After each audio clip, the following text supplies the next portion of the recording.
సమంతరాజ్ పెళ్లి చేసుకున్నారు, వాళ్ళ జీవితం వాళ్ళు గడుపుతున్నారు. కానీ ఇప్పటికి కూడా వాళ్ళని ట్రోల్ చేయాల్సిన అవసరం ఏమైనా ఉందా? నాగ చైతన్య శోభిత పెళ్లి చేసుకున్నారు, వాళ్ళ జీవితం వాళ్ళదే. కాకపోతే ఇప్పటికీ ట్రోల్ చేస్తున్నటువంటి అంశాలు రెండు.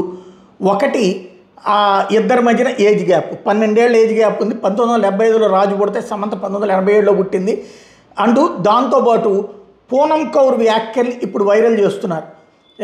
ఏంటయ్యా అంటే సమంత రెండో పెళ్లి మీద పరోక్షంగా ఆవిడ విమర్శించింది.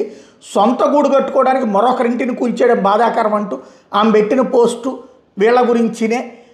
డబ్బుతో బలహీనమైన నిరాశలో ఉన్న పురుషులను సులభంగా కొనేసుకోవచ్చు అంటూ ఆమె సంచలన కామెంట్ చేసింది. సమంత రెండో పెళ్లి గురించినే ఇదంతా అంటూ ఇప్పటికి కూడా అదే హైలైట్ చేస్తున్నారు. మరోవైపు వాళ్ళ ఆవిడ కూడా సేమ్ తరహా, అంటే మొదటి భార్య కూడా అదే తరహా కామెంట్ చేస్తూ దాన్ని వైరల్ చేస్తున్నారు. అయ్యిందేదో అయిపోయింది, అతను విడాకులు ఇచ్చినే చేసుకున్నాడు, ఈమె విడాకులు ఇచ్చినే చేసుకుంది. వాళ్ళ జీవితం వాళ్ళని నడవనివ్వటం అనేటటువంటి మనందరి బాధ్యత.